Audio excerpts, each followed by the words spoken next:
At the Hall of Civic Review, above the central ring of the Galactic Council, Jonas Vey stood in a line of people who wanted him ashamed. The station hung over a white gas giant and turned with slow, expensive confidence. Every window carried the same message without words. Power lived here, and power expected visitors to bow before speaking. Jonas did not bow. He adjusted the dark coat Earth had issued for formal hearings, felt the old pull in his left shoulder, and watched the chamber doors open ahead of him. He was 58 years old, a retired rescue commander from Earth Orbital Response. He had spent most of his life pulling strangers out of failing hulls, flooded compartments, broken settlements, and silent corridors where the air had already gone thin. Now he had been called to defend his world from a charge that no rescue officer could hear with outrage. Earth, the Council said, had failed a refugee convoy under its protection. 312 civilian ships had vanished after passing through a humanitarian corridor near the Talon Reach. More than 100,000 displaced people had been lost with them.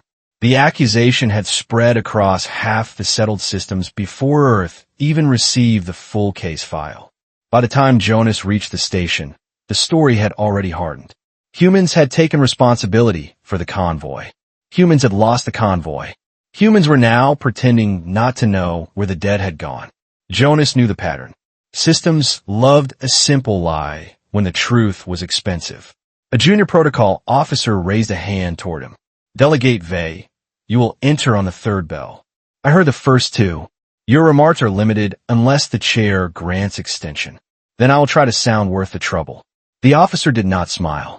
Few people on the station had smiled at Earth in the last 2 days. To Jonas's right stood Lisa Wren, the data Council Earth had assigned to him. She was 31, sharp-eyed, sleep-deprived, and carrying 3 sealed tablets against her chest, as if someone might rip them away. "They moved our seats again," she said quietly. "We are farther from the primary screen. That means they want us looking smaller. They also placed the Verithi block directly behind the witness rail." Jonas glanced through the widening doors. She was right. The Verithi delegation had chosen a row with clear camera sight and perfect angles for outrage. Their outer colonies had taken the largest public losses from the vanished fleet. They had also spent the last week calling Earth careless, arrogant, and morally unfit for refugee duty. The second bell rang through the hall. Lisa lowered her voice. "Before you go in, say it clean for me. What is the first goal?" Jonas answered without delay. "Stop them from fixing blame before we touch the route logs." "And the second?" "Find where custody actually changed. And if the chair cuts you off, then I make them curious enough to keep me alive another hour." That earned the smallest breath of a laugh from her. The third bell sounded, and the doors opened fully. The Hall of Civic Review was built to make testimony feel tiny. Its ceiling rose in a pale dome cut by bands of light, and its floor curved gently toward a central platform where the speaker stood alone. Above that platform hung 6 suspended screens, each ready to magnify a face, a chart, a map, or a mistake. Around the platform sat the delegates of the council in tiered arcs. Behind them, separated by clear security fields, the press galleries glowed with camera lenses and silent feeds. The outer ring held observers, law clerks, envoys, and victims' representatives. Every seat was occupied, and every eye followed the human walking to the center. Council Chair Malin, Oars of the Thalen Compact began before Jonas had fully stopped. "Jonas Vey of Earth, you appear as special representative for your government in the matter of the vanished refugee convoy from the Talon Reach.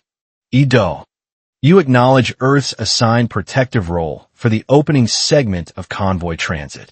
I acknowledge Earth's assigned protective role for the opening segment. I do not acknowledge the rest of the story you are preparing to attach to it." A murmur moved through the chamber. "Chair, or let it settle. Your tone does not change the casualty count." "No," Jonas said, "but accuracy might." A second figure rose from the Verithi block.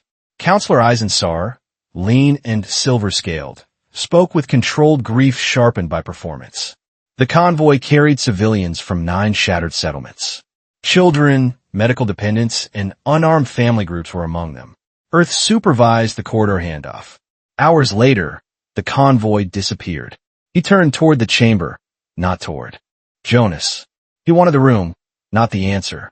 If a species requests moral status among the major powers, it must accept moral consequence. Jonas kept his hands loose at his sides. Anger was useful only when aimed. Chair oars nodded toward the primary screen. A route map lit above them. Colored lines traced the convoy's planned path from the Reach through a chain of relay jurisdictions, then into a council shelter zone farther forward. Our preliminary review, Oars said, shows no hostile fleet engagement, no confirmed pirate contact, and no large-scale debris field. The most probable explanation remains negligence during custody transfer, compounded by incomplete Earth reporting. Jonas looked up at the map for 3 seconds, then 4. The line thickness was wrong around Relay 17. The timestamp marker after the Earth handoff had also been rounded to a 6-hour block instead of its standard quarter-cycle detail. Someone had simplified the display in a way that hid the important part. Jonas lifted his gaze to the chair.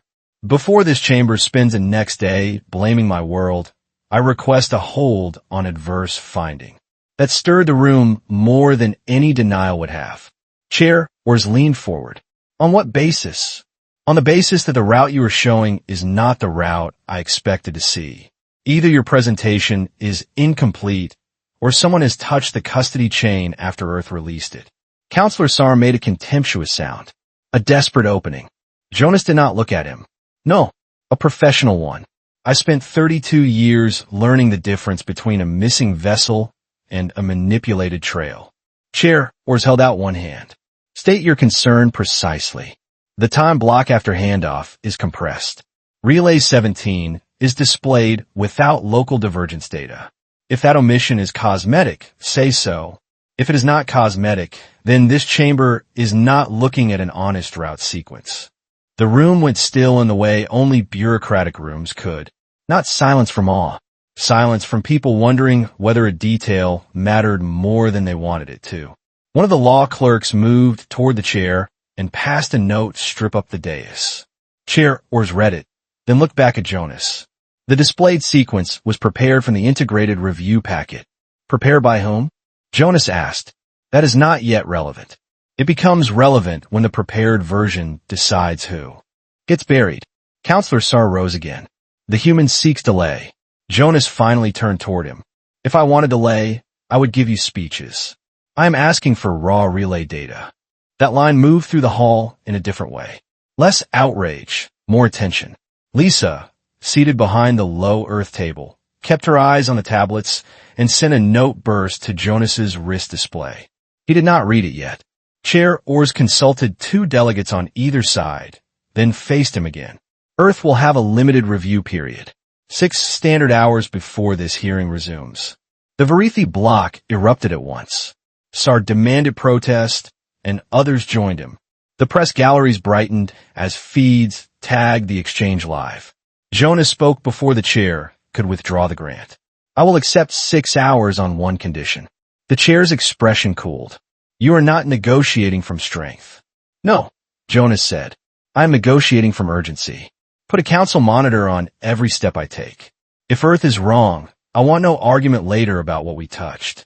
That forced the council's own legitimacy onto the table. Chair Oars considered him for a long moment. Inspector Saraktal will accompany all review activity. A new figure stood from the side benches reserved for oversight officers. Tall, narrow-framed, dressed in matte charcoal, Saraktal looked like a man who had learned to mistrust every narrative before breakfast. His species' lines were subtle, almost human except for the pale metallic sheen along the temples and the unusual stillness of his gaze. He inclined his head once. Jonas had heard the name. Tal investigated procurement fraud, transfer crimes, and custody violations. He was considered competent, exacting, and unpleasant. Good, Jonas thought. Better unpleasant than lazy. Chair Oars struck the platform chime. The hearing stands recessed for 6 hours. Earth remains under review. No public declarations of exoneration are implied. As the room broke into layered voices, Jonas stepped away from the center platform. Camera lights followed him. So did the weight of 100,000 absent people. When he reached the side corridor, Lisa met him with the 3 tablets and a face that had gone even paler. "What did you see?" she asked. He kept moving, a route line that wanted to be believed more than examined. And if they already cleaned the trail, then someone cleaned it for a reason. Inspector Sarektal joined them without greeting. "I will say this once," he said. "If you're staging a theatrical stalling action, I will report it directly." Jonas kept walking toward the secure review suites. "If I wanted theater, Inspector, I would have brought tears." The corridor curved down toward the archival wing. Through reinforced panels, Jonas could see service craft moving against the gas giant below, tiny against the white storms. Lisa touched her wrist screen and pushed the note she had sent him into open view. "I checked the docket while you argued." The integrated review packet was assembled by the Office of Humanitarian Transit Verification. Jonas slowed by half a step. That office should not have had exclusive assembly rights. It did after emergency authority was invoked 3 days ago. Sarek turned his head sharply. "By whom?"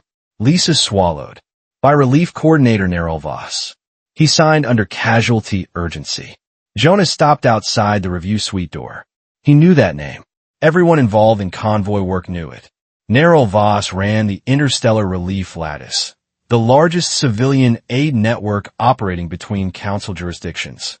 He was quoted in crisis broadcasts so often that entire sectors treated his voice as weather. A man like that did not need to forge blame. He only needed to frame it. Jonas looked at Sarek. "Before we enter, let us make the priorities plain." Sarek folded his hands behind his back. "You may try. First, we establish where Earth control ended in time, not politics. Second, we identify every routing change after that point. Third, we verify who had legal authority to issue those changes." Sarek's face remained unreadable. "And your private goal?" Jonas met his eyes, to find out whether those ships were really lost. No one spoke for a beat. Then Sarek said, "Open the suite." The door unlocked, and the 6 hours began. Inside, the secure review room was colder than the hall and far more honest. There was no grand architecture here, only sealed terminals, evidence ports, chain records, and air that smelled faintly of recycled metal. Jonas preferred rooms like this. Systems lied most boldly in beautiful places. Lisa split the incoming files across the wall panels. Route telemetry, custody handoff logs, escort separation timing, relay confirmations, distress registry checks, identity manifests. Thousands of pages reduced to moving blocks of order and contradiction. Sarek stood by the central console with arms folded. Where do you begin when a convoy disappears without a debris field? Jonas slid one tablet onto the table and keyed a chain overlay, with the assumption that ships do not vanish to spare officials embarrassment. Sarek did not react. That is rhetoric. It is field experience. Jonas pointed to the handoff sequence. Earth escorted the convoy through the contested fringe until Relay 14. After that, corridor systems took over. So the first thing we need is simple. We need the raw handoff, then the first route change after it. Lisa enlarged the sequence. According to the integrated packet, the convoy should have passed through 17, 19, and 21 before final shelter reception. Jonas nodded. Now give me the raw confirmation pulses from 14 and 17. She did. Lines of time-stamped signal handshakes rolled across the side screen. For 5 minutes, the room filled only with data movement. Jonas read patterns the way some men read weather. Too regular was suspicious. Too tidy was suspicious. Missing noise was often louder than a burst of alarms. There, the release stamp from Earth Escort Control sat at 0213 ship time. The receiving system acknowledged at 0217. Then there was a gap masked by summary notation until 0800, where the convoy was already marked as passed toward the next relay cluster. He looked at Lisa. Expand the gap. It is collapsed under administrative simplification. Undo it. She tried, then frowned. Permission block. Sarek stepped forward, placed his oversight sigil to the console, and opened the locked layer. You have 3 minutes of my patience left. The gap unfolded. It was not empty. It contained 7 minor routing instructions, 1 relay health query, and a priority humanitarian redirect coded under emergency transit smoothing. Jonas stared at the last item. Lisa whispered, "That was not in the public packet." "No," Jonas said. "And now we know what we were looking for. This is the first hidden turn in the chain." Sarek moved to the screen. "Explain." Jonas pointed to the redirect code. "This says the convoy was nudged off the standard lane for congestion relief and resource access. Standard in emergencies? Sometimes, but not with this authority chain. See the signature route." Lisa pulled it out. The route did not match Council transport control. It matched an emergency welfare override token issued through the interstellar relief lattice. Sarek's jaw shifted almost imperceptibly. A relief network moved a protected convoy. "Or claimed it had the right," Jonas said. Lisa was already opening the token details. The authorization references an unscheduled safe harbor corridor near the Morrow span. Jonas felt something hard settle into place in his mind. Not proof yet, but direction. "Who created the corridor?" he asked. She checked. Temporary designation. Registered 8 days before the convoy moved. "By whom?" Lisa hesitated. "The filing chain routes through the Office of Humanitarian Transit Verification." Sarek looked from one screen to another. "The same office that assembled the review packet." "Yes," Jonas said. "The same office that delivered the clean version to the Council." Sarek's expression changed by 1 degree. On him, that counted as surprise. "This still does not clear Earth." "I did not say it did. I said the route in the hall was dishonest." Jonas turned to the relay query before the redirect. It showed a congestion flag on the main lane, yet the flag lacked corresponding traffic density support. He searched for the usual supporting data from nearby relays. There was none. Someone had issued a congestion justification without building the data beneath it. Lisa saw it too. The lane was not crowded. "No. Then why move them?" Jonas did not answer immediately. He had learned long ago that the first answer to a bad logistics question was usually money, and the second was politics. He opened the convoy composition again. Families, medical transports, agricultural labor groups from burned colonies, skilled mechanics, water system technicians, portable clinic staff. A large percentage of them were able-bodied adults whose records showed transferable work experience. He did not like the direction of that thought. Sarek watched him. "You suspect diversion, not destruction." "I suspect choice," Jonas said. Someone changed where those people were going. The inspector's tone cooled again. "You are moving fast from one anomaly." Jonas met him without heat. "Because I know what missing ships look like. They leave panic before they leave silence. Distress leakage, fragment trails, signal scatter, insurance tremors, smuggling chatter." He tapped the screen once. "This case has none of that. It has paperwork." Lisa looked up sharply. "Paperwork that hides movement." "Exactly." Sarek turned back to the screens. "If the convoy was diverted, why no public arrivals anywhere?" "Because diverted people can be renamed," Jonas said, "or broken apart." That landed heavier than the earlier lines. Even Lisa went still. The comm panel flashed. A secure request had arrived from the press office asking whether Earth wished to comment on the recess. Jonas declined it without reading. He tapped the redirect token again. "Trace every relay that accepted this authority. This is not proof yet, but it gives us a direction." Lisa ran the chain. 4 systems honored it. 17, 19, Morrow Gate, and an archive node at Halcyon Logistics Reserve. Sarek frowned. "Halcyon is private storage." "Which makes it useful," Jonas said. "Public records tell the clean story. Private storage keeps the version no one wants discussed." Another file opened on the left screen. Lisa had found the relay maintenance roster for 17, the first transfer station after Earth lost custody. One name stood out. "Tomon Errol," she said. "Shift supervisor at 17 during the handoff window. Retired 2 weeks ago." Jonas felt the room narrow. Retired after a scandal window was never comfortable. "That is the next step," he said. "We asked the relay man what he saw before the trail reached Halcyon. If 17 accepted the redirect, Errol may tell us who made it look routine." Lisa's mouth tightened. He relocated to a service habitat near the lower docks. Temporary lease. Cheap. Sarek checked the time. You have 5 hours and 11 minutes. Jonas was already standing. Then we stop reading and start asking. The service habitat beneath the review tier had once housed repair crews. Now it held low-paid transit workers, displaced clerks, and anyone too close to the council to be poor with dignity, yet too unimportant to be seen. Jonas and Sarek passed through 2 customs rings and a maintenance tunnel before reaching the unit. Lisa remained in the suite to keep tracing the authority chain.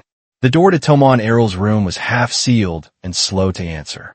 When it finally slid aside, the man standing there looked as if retirement had hit him like a chemical spill. His skin was gray with exhaustion.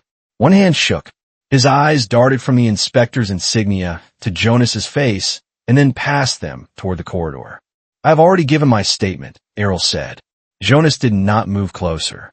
Rescue work had taught him the difference between a man hiding guilt and a man hiding fear. This one was afraid of something larger than a formal interview. You gave a statement about Relay Health, Jonas said. I came about the redirect token. Errol's face drained further. Sarek spoke in the clean, hard tone of authority. You will answer. Errol laughed once, painfully. If I answer, who keeps my children alive? No one had to fake the silence after that. Jonas looked at the cramped room behind him. 2 sleeping shelves. A wall heater patched with non-standard parts. A family trying to stay invisible. I am not here to ruin them, Jonas said. You cannot protect them. Maybe not. But maybe I can force enough light onto this that the people chasing you have nowhere easy to stand. Errol's shoulders fell a fraction. The token arrived, marked humanitarian urgency. That happens. We do not argue with aid traffic. Did you verify the congestion flag? It was already in the package. Did you believe it? Errol looked away. No. Sarek stepped forward. Why accept it then? Because the package carried dual validation. Transit verification and relief lattice. You know what that means. Jonas did. It meant 2 institutions had placed their reputations on a move, so ordinary workers would stop asking questions. Errol lowered his voice. There was also a silent note on the maintenance channel. Jonas felt his heartbeat change. From whom? I never saw the name. It said the convoy included unstable settlement populations and required dispersal for civic order. Sarek's stare sharpened. Dispersal is not a transit term. I know, Jonas asked. Did any of the ship's object when the redirect hit? Errol's fingers tightened on the door frame. 3 did. 1 medical tug, 1 agricultural transport, and 1 family cluster barge. Their objection packets were marked resolved without explanation. Resolved by whom? I do not know. After Morrow Gate, my visibility ended. Jonas let a breath out slowly. Do you have a copy of the silent note? Errol's eyes filled with the kind of shame that came from surviving the wrong way. I saved it. I thought maybe if this ever came back, I could prove I was told to comply. Sarek and Jonas exchanged a glance. Errol retrieved an old storage wafer from a sealed vent panel and handed it over with trembling fingers. Take it, he said. And if you fail, do not come back here. I will know before you arrive. Back in the transit lift, Sarek held the wafer, but did not pocket it. This is still not evidence of crime, he said. It is evidence of intent to treat civilians as a stability problem, Jonas replied. It is hearsay wrapped in a maintenance note. Jonas looked at the passing levels beyond the lift glass. Then let us find the records that connect intent to movement. When they returned to the suite, Lisa was waiting by the main screen. I traced the Morrow Safe Harbor corridor, she said. It did not end in a shelter zone. Jonas stepped to her side. Where did it end? She brought up a sparse location grid. Out beyond the better-known routes lay a chain of industrial worlds around a dim star. Most public maps marked them as heavy extraction zones with restricted labor imports. Vault Meridian Cluster, Sarek said. Mining and refining worlds. Harsh atmospheric bands. Chronic workforce shortages.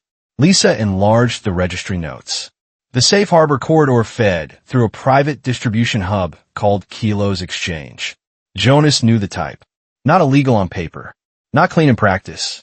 An exchange like that was a logistics gate The place where human beings could be turned into numbered shipments without changing the language too much.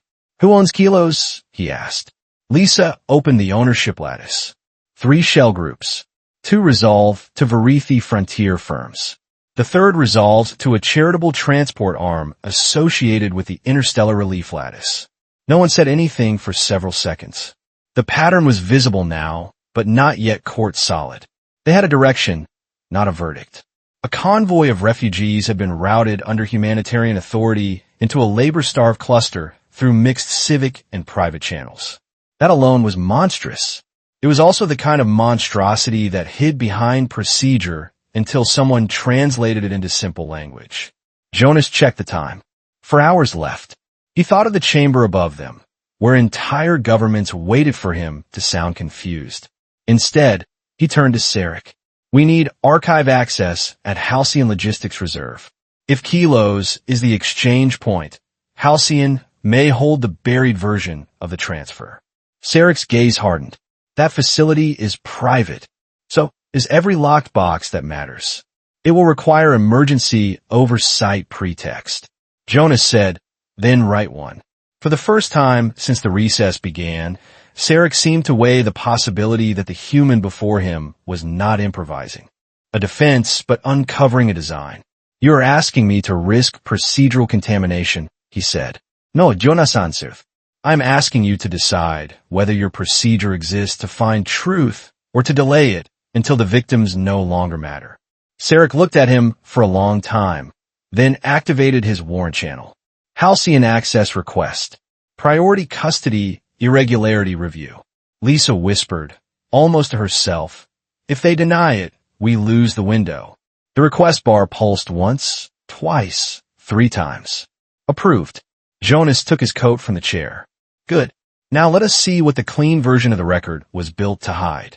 Halcyon Logistics Reserve sat in the colder outer infrastructure ring, where commerce maintained a cleaner face than justice. Its corridors were wide, lightly staffed, and polished to a calm that made Jonas uneasy. Private storage always looked respectable until you follow the labels. A compliance officer met them at the vault entrance, recognized Sarek's authority, and made the mistake of looking relieved. That meant someone inside had already been warned. Jonas noticed the warm status lights on a row of archive bays that should have been dormant at this cycle. Who was here before us? He asked. The officer stiffened. Routine audit personnel. Names. I'm not authorized to disclose dash, Sarek cut across him. You are now. The officer swallowed. Office of Humanitarian Transit Verification. 2 staff. Departure 31 minutes ago. Jonas did not bother hiding his contempt. Of course. Inside Bay 12, they found the relay mirror caches tied to emergency transit smoothing.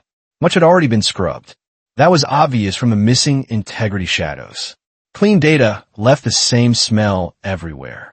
Gaps where routine redundancy should have echoed. Checksums that looked correct because they had been remade in a hurry by skilled hands. Lisa worked one terminal while Jonas scanned the legal transfer stubs. Nothing intact enough to present, she said after several minutes. Jonas did not answer. He had found something else. Buried in a deleted logistics batch sat a shipment cross-reference linked to Kilo's exchange. It did not list names. It listed units, nutritional allocations, medical baseline packages, sleeping birth ratios, and labor classification estimates. The labor classification field made him feel cold. He pulled the record up for Sarek. The inspector read it once and then again. This could still be fabricated by a downstream private handler. Sarek said, but there was less certainty in it now. Jonas zoomed to the authentication trail. It references the same redirect token route as the convoy. Lisa checked from her side, and the quantity bands match the convoy manifest within 3%. That 3% would be death, illness, breakaway losses, or records drift. In a cleaner world, it might have meant error. In this one, it meant transport damage. Sarek's mouth set into a flat line. We need a living witness. Jonas nodded. Data could expose structure. A survivor could make the structure undeniable. Before they left Halcyon, Jonas made Lisa run one more comparison that most legal teams would have skipped because it looked too human and not technical enough. He wanted the convoy manifest laid beside intake needs filed by Worlds in the Vault Meridian cluster during the month before the disappearance. She frowned while the tables loaded. That is not a standard causation test. Neither is stealing a refugee fleet. The columns aligned. Jonas watched skill categories, age bands, medical tolerances, and dependent ratios slide into place. Ordhen Vale had requested filtration crews with low housing footprint and high heat tolerance. Bryn Hollow had requested water system labor with family retention allowances. Darren Pitt had filed for light maintenance teams that could be trained fast and rotated through dangerous shafts. The convoy had contained exactly those populations in exactly those proportions. Lisa stared at the match pattern as if the room had tilted beneath her. They requisitioned people before the ships arrived. Yes, Jonas said. This was not a chaotic reroute. The destinations were prepared in advance. Sarek looked from one column to the next. You are saying the convoy was pre-assigned. I am saying the convoy was not redirected into opportunity. It was assigned. Lisa kept scrolling. There are internal planning notes attached to Bryn Hollow. The language is coded, but not enough. She isolated a line and read it aloud. Projected intake will stabilize extraction delays if dependency balance remains manageable. No one in the room had to ask what dependency balance meant. It meant children counted against profit only if too many survived in one place. Jonas put a hand flat on the console to keep the anger from turning useless. Save everything. Duplicate to cold storage and physical wafer. Lisa moved fast. Done, Sarek said. This comparison may not be admissible in full. It does not need to be beautiful, Jonas replied. It needs to point us to a survivor. Lisa hesitated before speaking again. There's another pattern. She opened a second overlay. Several convoy subgroups have been routed to worlds with matching language clusters and biological tolerances. They were sorted to reduce resistance, she said. Common dialect pockets. Shared work backgrounds. Medical matching. Whoever built this wanted people frightened, but functional. Jonas had seen camps, black markets, informal evacuations, and military relocations done under 3 flags and 12 excuses. This was colder than most. Not rage. Design. For a moment, the archive room gave way in his mind to another corridor years earlier. A civilian ferry on emergency power, smoke under the lights, his crew cutting open jammed doors while passengers beat the metal from inside. He remembered the sound first, then the silence after. He had spent his life teaching younger officers that rescue began with orientation. Tell the trapped where they are. Tell them who is coming. Tell them what to do next. Panic shrank when reality became navigable. What had been done to the convoy was the opposite of rescue. People have been stripped of orientation on purpose. New world names, new debt names, new labor numbers. If no one knew where they were, then no one knew how to reach them. If no one knew who they had been, then every protest could be filed as an error. Lisa was watching him. You have that look again, she said quietly. What look? The one that means you have stopped arguing and started deciding. Jonas drew a slow breath. Good. I was hoping to get there. Sarek sealed the copied files into his case. Then decide quickly. If these worlds were pre-assigned, the first response from above will be quarantine, not confession. Then we move before they can rename the witnesses twice, Jonas said. As they headed back through Halcyon's polished corridor, workers flattened themselves against the walls to avoid meeting their eyes. Jonas could not tell whether that came from guilt, fear, or long practice. In decaying systems, those things often looked alike. At the outer checkpoint, a freight crew was unloading ration packs marked for temporary civic intake. The shipping seals carried relief lattice insignia. Jonas stopped. Where are those going? The freight clerk answered automatically. Kilos redistribution. Sarek stepped closer. Open one. The clerk protested until Sarek repeated himself. Inside the crate sat not emergency blankets or medical foam, but standardized work boots, filtered masks, and industrial gloves in mixed adult sizes. No one had even bothered to pretend properly. Lisa stared into the crate. They packed labor gear under relief seals. Jonas looked at Sarek. Do you still think this is a downstream abuse?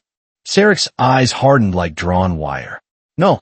That single word changed the day more than any accusation had. By the time they re-entered the courier lane, the inspector was no longer accompanying a human defense. He was advancing an oversight case against a system that had expected his caution to protect it. The courier craft that carried them to Ordhen Vale was built for audits, not comfort. It flew straight and hard, with acceleration that pressed old injuries awake. Lisa sat across from Jonas with the copied files on her lap. We know the chain now, she said quietly. Review suite to relay records.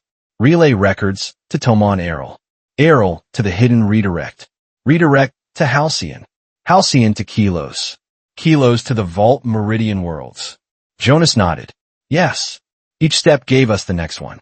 And Ordhen Vale is where we stop reading and find someone alive who can say it happened. You should rest your eyes, she said after a while. I tried that once in a war zone, Jonas replied. It made the war continue without me. Sarek, who had spent most of the flight in silence, finally asked, Why you? Jonas looked at him. Why me what? Why did Earth send a retired rescue commander to a legal disaster? Lisa glanced up but stayed quiet. Jonas answered honestly, because lies took energy, because rescue officers think in chains of custody, because my government knew this case smelled wrong, and because 6 years ago my daughter was on a civilian convoy that crossed 3 jurisdictions before anyone admitted it had vanished for 2 days. Sarek waited. They found her ship, Jonas said. Engine loss. No conspiracy. Just bad maintenance and worse reporting. But I learned what institutions sound like when they speak more urgently about blame than bodies. The inspector held his gaze a second longer, then looked back toward the starfield. I had a brother in the Moro riots, Sarek said. Every office denied authority while people were still trapped inside transit towers. Jonas filed that away, not as leverage, but as explanation. People rarely became oversight officers because they trusted power. Ordhen Vale appeared as a gray ochre world wrapped in processing haze and thin ring belts of freight. Its dock authority delayed them for 11 minutes until Sarek's oversight signature forced a landing path. The industrial port was all hard wind, rust-colored light, and workers moving under company banners with their heads down. Jonas had seen enough extraction settlements to know how fear changed posture. This port had that posture everywhere. A local compliance manager met them with perfect manners and hostile eyes. You are inspecting workforce documentation without prior commercial notice, she said. Sarek answered first. Correct. This world is not under council labor claim. It is under review for identity laundering. That shut her up for almost 3 seconds, which Jonas appreciated. They were escorted through records access, housing allocation, and atmospheric processing staffing. Every system they saw looked legal from a distance and rotten up close. Worker designations were generic. Birth worlds were omitted. Transit origins were masked by resettlement code. Jonas stopped at a housing registry for ventilation crews. There, he said. Lisa leaned in. One entry carried the same medical maintenance subcode she had traced from the convoy intake. The worker currently attached to it lived in Block 9, Unit 43. The compliance manager began protesting at once. Sarek overrode her.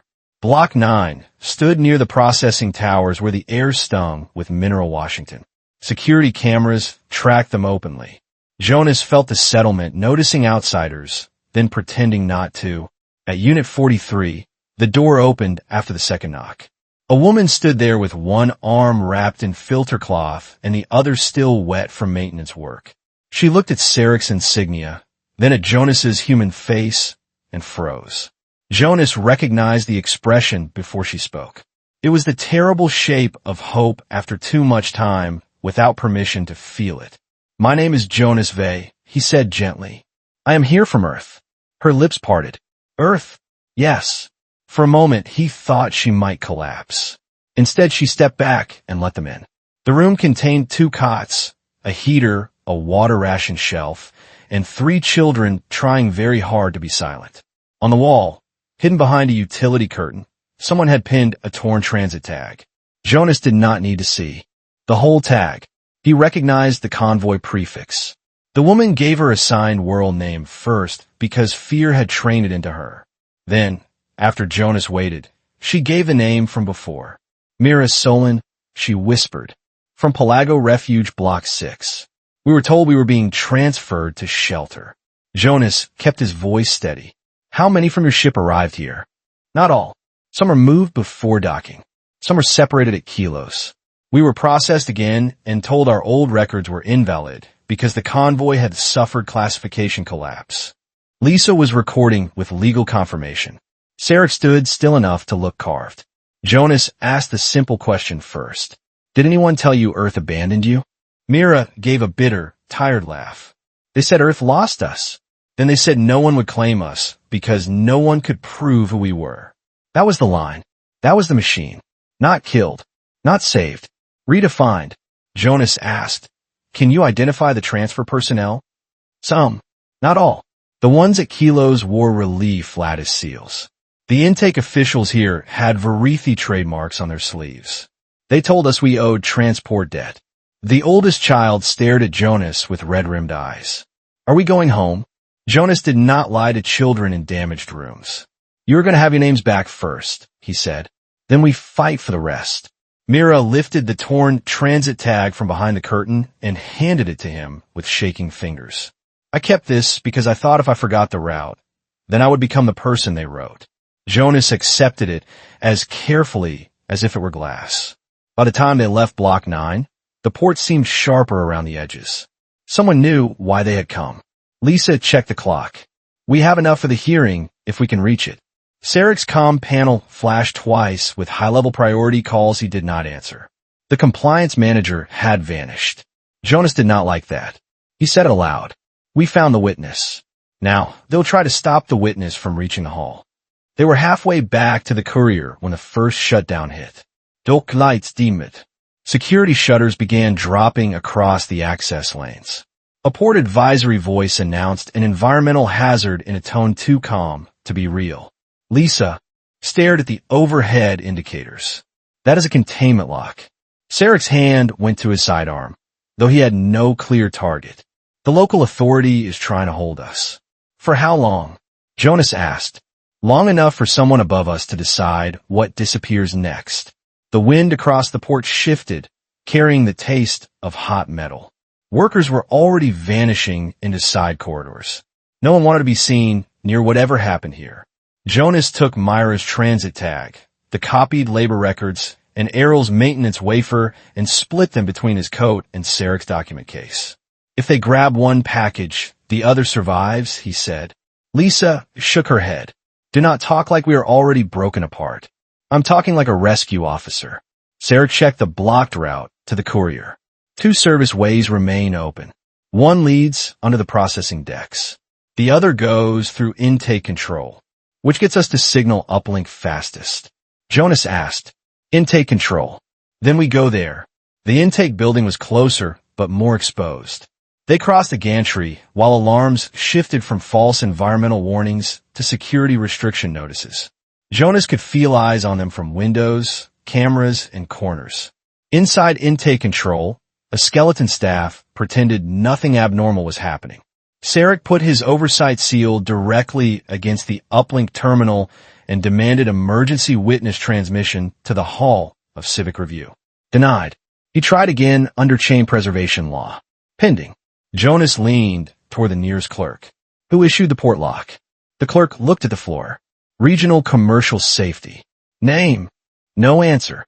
Then a new voice came over the terminal speakers, smooth and public-trained. Inspector Tao, Delegate Vey, you are advised to remain where you are. A jurisdictional dispute is being resolved for your protection. Jonas knew the voice from crisis broadcasts. Niralvo, the relief coordinator himself. Lisa went white. He is on the port channel. Neral continued. Misinformation in humanitarian matters can cause irreversible instability. I urge restraint. Jonas stepped to the speaker grill. 100,000 people disappeared into your restraint. There was a brief pause.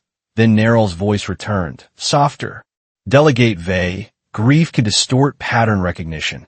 Jonas felt the rage land cleanly this time. Not hot, but cold enough to use.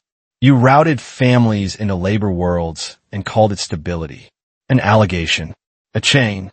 One you do not fully understand. Jonas looked at Sarek. The inspector was already forcing open the local authority ladder behind the denied uplink. That is the problem with your kind of system, Jonas said into the speaker. You always think scale will hide intent. Neryl's tone changed by a hair. Careful. Jonas almost smiled. Fear always entered polished voices the same way. You made one mistake, he said. You treated refugees like cargo, and cargo always leaves records. The line cut. Sarek slammed his seal against the terminal again, and this time broke through to the Council Emergency Witness Channel. The screen flickered alive with the insignia of the hull above the gas giant. Far away, yet suddenly close enough to matter. Chair, oars appeared in compressed resolution, flanked by legal staff. Inspector Tal, this channel is unauthorized for field dramatics. Sarek spoke before anyone else. Then authorize it now. I am invoking emergency, evidentiary preservation, and a live identity laundering matter. That got the chair's full attention. Jonas stepped into the frame. Chair, do not adjourn anything. Put the chamber back in session. We have survivors. The return trip to the central ring took longer because everyone who mattered tried to slow it. Clearances vanished. Dock routes changed. 3 times Sarek had a threatened contempt review against officials who suddenly discovered procedure. By the time they reached the Hall of Civic Review again, the chamber was full beyond scheduled capacity. Word had leaked. It always did. This time the atmosphere was different. Suspicion remained, but now it mixed with appetite. The council smelled scandal and feared it in equal measure. Jonas entered with tired eyes, a dust-stained coat, and a transit tag from Block 9 folded inside his hand. Mira Solon and 2 other recovered witnesses appeared by secure live link from an oversight-protected relay room. Lisa carried the record package. Sarek walked at Jonas's side, which mattered more than any speech. Chair, oars open to resumed hearing with visible strain. The chamber recognizes supplemental evidence under protest from several member blocks. Councillor Eisensar rose immediately. This entire proceeding has been contaminated by theatrical field intervention. Jonas answered before the chair could.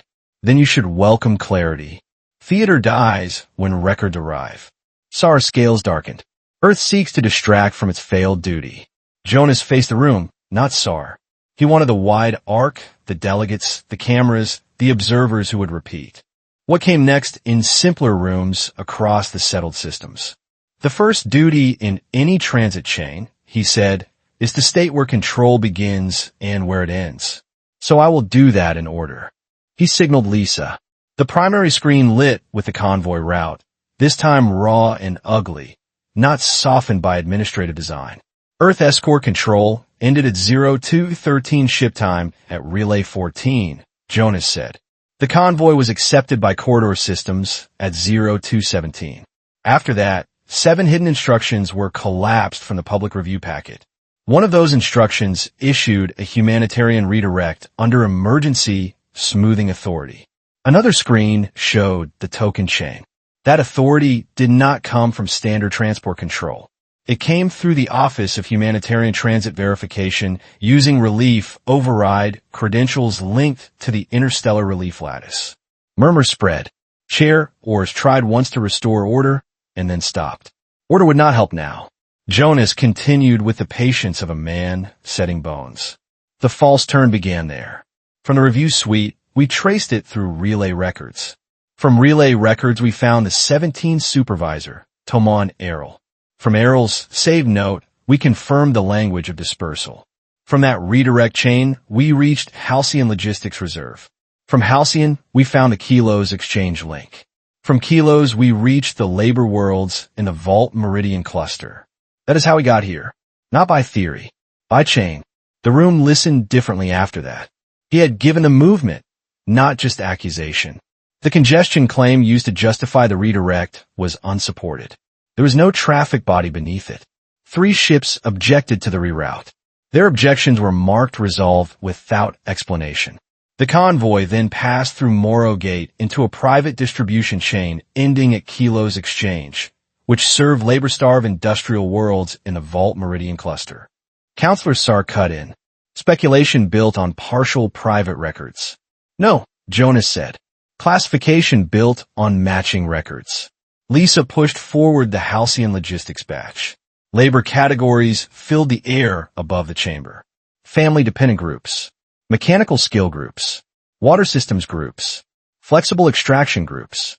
This time the reaction was not theatrical. It was instinctive disgust. Jonas let the room feel it.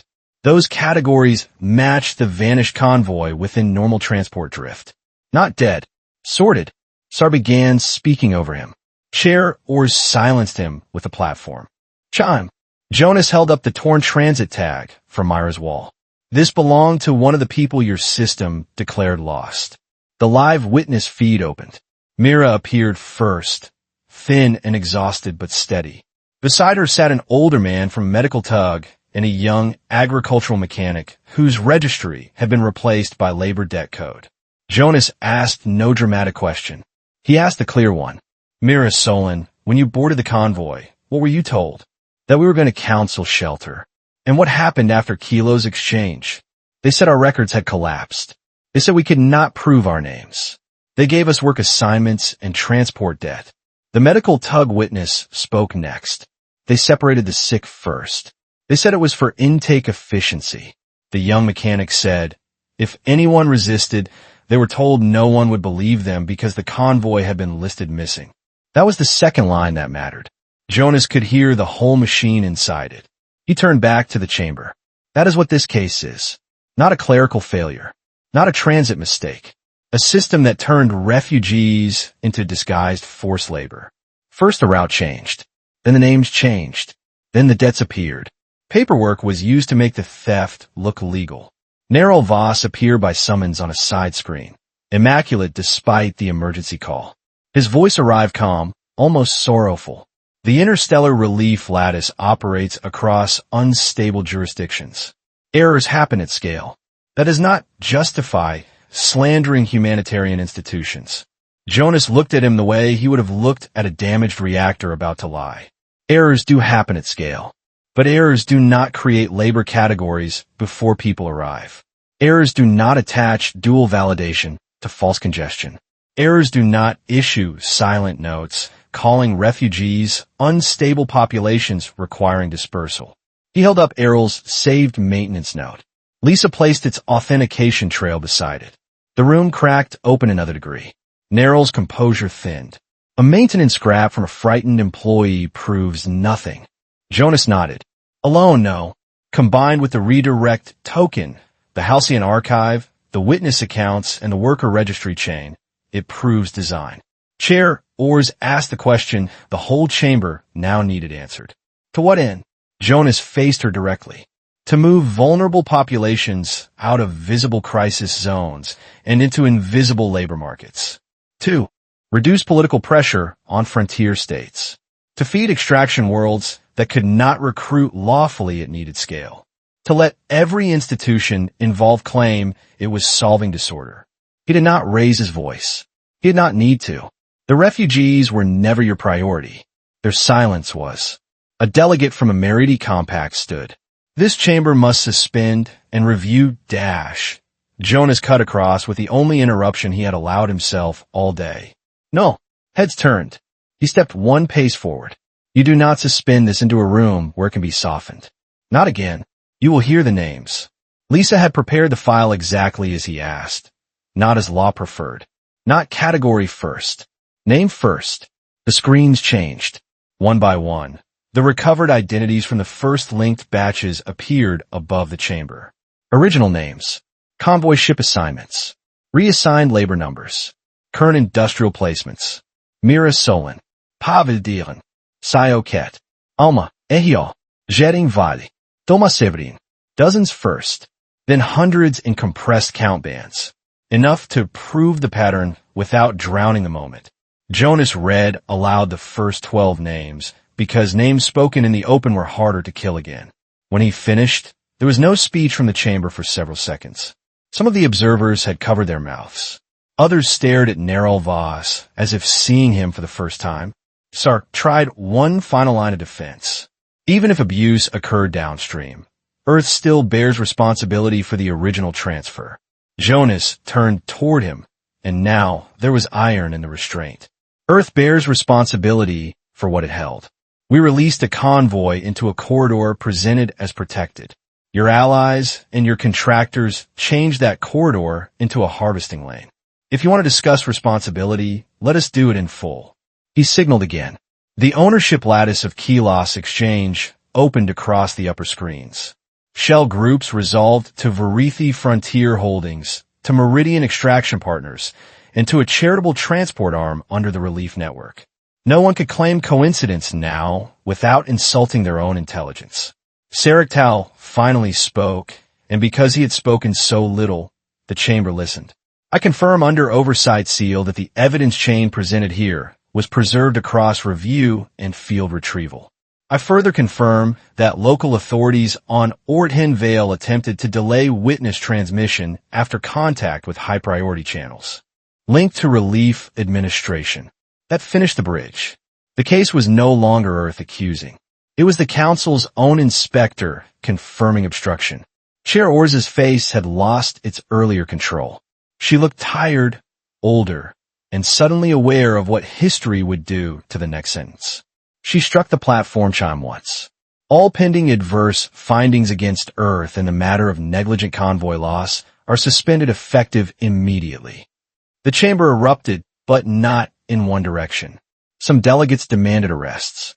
Others shouted procedural objections. Several relief-aligned representatives attempted to leave their seats and were blocked by security fields snapping active around their section. Nerol Voss's screen went dark. He had cut his feed, or someone had cut it for him. Chair Orz forced the room down by stages. This chamber orders an emergency interjurisdictional seizure review on all corridor records linked to the Talon Reach convoy. The Office of Humanitarian Transit Verification is placed under immediate audit. Relief Lattice transit privileges are frozen pending criminal inquiry. Industrial labor registries in the Vault Meridian cluster will be opened under oversight mandate. Her next words mattered almost as much as the suspension. Earth is invited to join the Recovery Commission. Invited, not granted. Politics never missed a chance to preserve face. Jonas let it pass. The people in the labor worlds did not need him winning vocabulary. They needed access. I will accept, he said, on one condition. Chair Orz closed her eyes for half a second, perhaps asking some private corner of herself whether one human could be this persistent by profession. Stated, the first phase is not committee language. It is name restoration. Every recovered person from that convoy gets identity priority, family trace priority, and independent housing review. No one remains a labor debt entry while you negotiate your embarrassment. That line struck the room harder than a demand for arrest would have.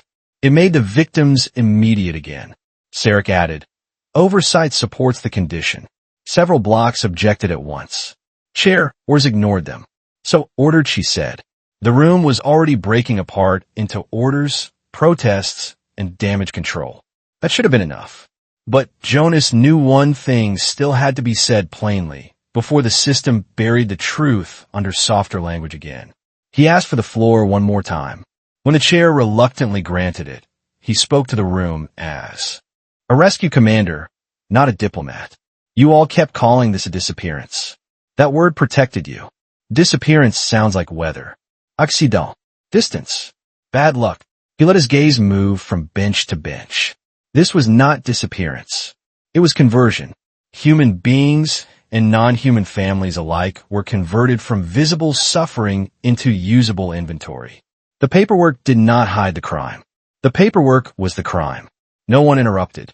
Those people were never lost. They were taken by adults with signatures. That was the line the feeds carried outward. Later Jonas would see it quoted everywhere. On station walls, private channels, protest streams, legal briefs, memorial pages, and angry messages from worlds that had thought the Council's compassion was real because it had sounded expensive. But in the chamber itself, the effect was quieter. Shock did not always shout. Security moved through the relief-aligned rows. Delegates whispered into signal bands. Legal staff ran pale with task load. The hearing finally recessed into emergency review. Jonas did not feel victory. He felt the beginning of a larger labor. Recovery fleets would have to move. Witness protection would be needed. Registry repair would take months. Some of the missing would never be found alive. Some had likely died in transport, in separation, or in work sites too harsh for frail bodies. He knew that. Rescue work never let anyone keep the fantasy of complete repair. Still, when he stepped out of the hall this time, the corridor air felt different. Not lighter. Tua. Lisa came up beside him with red eyes. She was refusing to acknowledge. You read the names slower than we rehearsed. They needed to hear each one.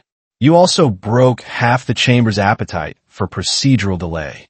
I was aiming at the other half. She gave a tired laugh that almost turned into a sob, then steadied herself. We will need full recovery lists. Housing requests. Family trace interfaces. There are already messages from 3 sectors asking whether their missing can be checked against the labor registry. Jonas nodded. Start with children and medical dependents. Sarek approached from the opposite corridor. 2 security officers trailed him, not as guards, but because everyone suddenly wanted his time. Neril Voss has left his primary residence, the inspector said. He will not get far. Jonas's expression did not change. This was not one man. I know. Then do not let them end. The story with one man. Sarek studied him, then gave a small, grim nod. I do not intend to. For the next 9 hours the station became a machine for emergency correction. Not justice yet. Correction first, because even corrupt systems preferred reparable language. Jonas worked from a secured operations room overlooking the lower ring, where cargo lights moved in patient lines. Every few minutes a new set of record arrived. Some came from frightened clerks. Some came from angry victims groups. Some came from officials trying to reduce their own liability by discovering conscience at convenient speed. Patterns emerged fast once fear broke the seal. Other convoys. Other shelter diversions. Smaller numbers disguised inside regular resettlement traffic. The vanished fleet had not been unique. It had simply been too large to erase cleanly. Jonas watched the incoming evidence and understood the deeper ugliness. The crime had survived because each participant only needed to see one clean fragment. A clerk saw a route change. A relay operator saw a lawful token. A freight supervisor saw a shipment count. A company officer saw labor demand. A frontier official saw unrest reduced. No one needed to say the full sentence aloud if every desk handled one polite part of it. Lisa brought him a mug of oversteeped station tea. You need fuel. I need silence. This is the closest available version. He took the mug. Across the room, Myra's case file remained open on the primary side panel. Name restored pending formal confirmation. Children flagged for protected relocation. Work debt suspended. It was a thin start against what had been done to her, but it was a start with legal weight, and that mattered. Jonas stood at the window and thought of Earth. He thought of the first public feeds from the hearing reaching home. He imagined living rooms, dock cafes, watch stations, farm settlements under domes, and orbital machine shops, where people had spent days swallowing the idea that humanity had failed the helpless and then lied about it. Now they would hear a different story. Not a clean one, not flattering, but true enough to stand on. Earth had been blamed because blame was easy. Humanity had survived the blame because some people still knew how to follow a chain until it screamed. That did not end the work. It only made the next steps visible. A secure message blinked. On his wrist. It came from the Earth Foreign Office, all formal thanks and urgent requests. He ignored it for the moment. Another message arrived from a civilian channel he did recognize. His daughter. Saw the hearing. Proud of you. Come home when the work lets you. Jonas looked at the words longer than he expected. He replied with one line. I will. Near the end of the station cycle. Chair Ors requested a private meeting. Jonas almost refused, then accepted because power spoke most honestly when public language had failed it. The chair waited in a narrow conference room without cameras or flags. Up close, she looked less like an institution and more like someone who had spent years mistaking control for decency. "You could have broken this chamber beyond repair today," she said. Jonas remained standing. "I still might. I'm trying to understand whether Earth came here ready for war." Jonas shook his head. "Earth came here ready not to kneel under a lie." Wars took that in. "The Council will say it acted when presented with evidence. The Council acted when it became too dangerous not to." A faint wince crossed her face. Truth could still wound the innocent portions of the guilty. "You do not make diplomacy easy." "No, but I make memory difficult to bury." She exhaled slowly. "There will be pressure to frame this as oversight failure, not moral collapse. There will also be mothers looking for names." That ended the softer version of the conversation. Ors lowered her gaze to the table between them. "Your condition on identity restoration stands. Recovery commissions launch within the next cycle." Jonas finally sat, more from age than trust. "Good." After a pause, she asked, "Why read the names yourself?" He answered without looking away. "Because the chamber had already used the number. Numbers are comfortable. Names take room." When he left her office, the station had entered artificial night in the outer rings. The lighting had softened and the corridors were quieter. In a small reception alcove outside the operations room, he found Lisa asleep in a chair with 3 open files on her lap. Sarek stood nearby reviewing seizure orders. Jonas gestured toward her. "Tell me she slept at least once before now." "Not well," Sarek said.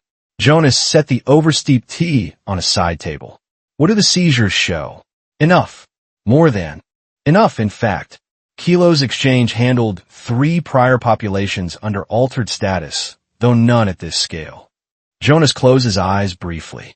Then the fleet was the point where greed became careless. Or confident. Same ending. Sarek looked at him for a moment. "You were right in the first hour." Jonas let that pass. 2 cycles later, the first recovery vessels left the Core Ward docks under joint oversight, with Earth crews attached to identification teams. Jonas watched their departure from a control balcony, while public feeds carefully called the operation a humanitarian correction initiative. He did not care what they called it, so long as the ships flew. The witness lists kept growing. So did the accusations. Some worlds denied knowledge. Some traded names for leniency. Some tried to blame subordinates, software, old crisis protocols, or the irresistible chaos of frontier governance. Jonas had heard all those songs before. In every case, he asked the same questions. Who signed? Who profited? Who was told they no longer existed? The answers formed a map of moral failure wider than one corridor and older than one fleet. That wider case unfolded slowly, but the main line was now clear enough for ordinary people to follow. Refugees had entered a protected corridor. A false authority had redirected them. Private logistics had buried the transfer. Labor worlds had received the bodies. Because the vanished convoy had been so large, because Earth had been blamed so publicly, and because the hearing had been forced into the light before the machine could grind everything flat, the wider system did not survive unchanged. Transit verification lost emergency exclusivity. Relief lattice authority was split and externally audited. Industrial labor worlds faced identity review mandates. Council hearings adopted raw route disclosure requirements in mass casualty cases. None of that restored the dead. Jonas never let himself talk like policy could heal graves. But it did something else. It made the next theft harder. Weeks later, when the first reunited family feed reached the station archive, Lisa insisted Jonas watch it. A mother from the convoy, recovered from a processing world 2 jumps rimward, stood in a neutral transfer hall holding the face of son who had been logged as missing cargo. Neither of them spoke for several seconds. They just held on with the stunned caution of people who feared the room might still correct them out of existence. Jonas watched until the feed ended. Then he turned away and asked for the next case. Because that was the truth under all of it. Not speeches. Not humiliation. Not even vindication. Work. The kind that began after the chamber emptied and the cameras moved on. Months later, The phrase that survived from a hearing was still repeated across the settled systems. They were never lost. They were taken by adults with signatures. Jonas hated that people called it a famous line. He had not meant to be quotable. He had meant to be exact. Still, if the line kept pressure on the inquiries, he accepted its life. When he finally prepared to leave the central ring for Earth, Sarek met him at the departure concourse. The inspector carried no document case this time. He looked less rigid, though no friendlier. Neril Voss has been formally charged, he said. Several transport executives as well. And the frontier officials? Some fled. Some are bargaining. One has already named 2 more. Jonas nodded. Good. Sarek hesitated, which on him was almost human warmth. The council may ask for you again. Jonas adjusted the strap on his travel case. Then the council should try telling the truth first. It saves time. That earned the faintest upward movement at one corner of Sarek's mouth. On the shuttle downlink, Jonas took a seat by the window. The central ring pulled slowly away, all polished certainty and hidden maintenance scars.